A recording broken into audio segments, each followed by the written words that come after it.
If somebody's out drinking and driving and they smack into your car and kill your family, that's not God's fault. That's the drunk's fault. And God gets blamed for a lot of stuff he didn't do. He has complete knowledge of what you're going to do, but you have complete control. So, how can God know the future? Well, he's not locked in time.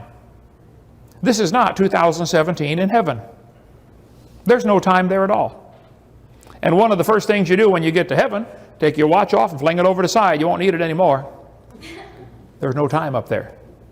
Now that currently will not fit in my human brain, but I can give you a story that might help you stretch your brain around it part way.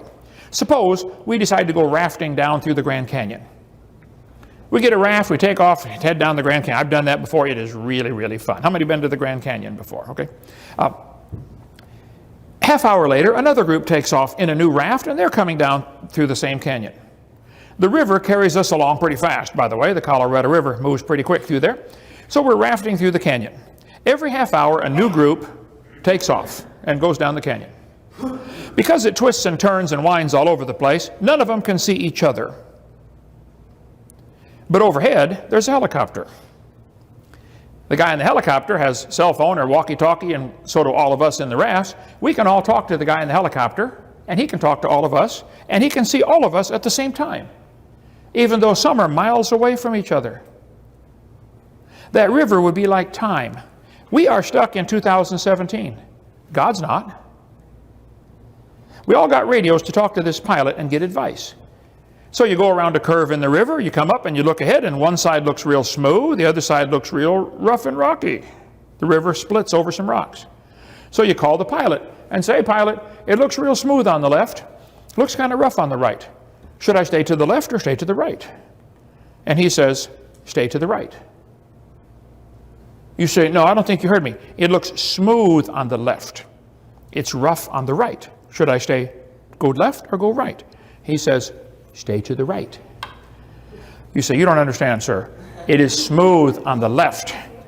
And he says, "Yes, I understand completely. It is always smooth right before the waterfall." Do you want to go over the waterfall, or do you want to go down the rapids and survive? You know, if you've got ability to talk to the guy who can see the future, you would be an absolute idiot to not follow his advice. Wouldn't you? He sees things you can't possibly see. That's why he wrote us a book and told us how to do things. You want to have a happy marriage? You want to be a good father, good wife, good husband, good mother? Read the book. It's something in here for all of that. You say, "But I don't understand. From the way I look, from where I'm sitting, it looks like I should do this." Yeah, but from where he's sitting, it looks like you should do something else.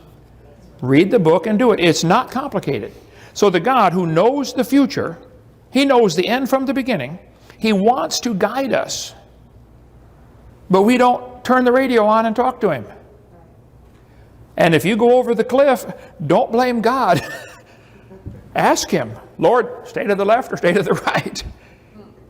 He will lead you beside the still waters. Psalm 23. So, how does God know the future? Well, it's because he's not stuck in time.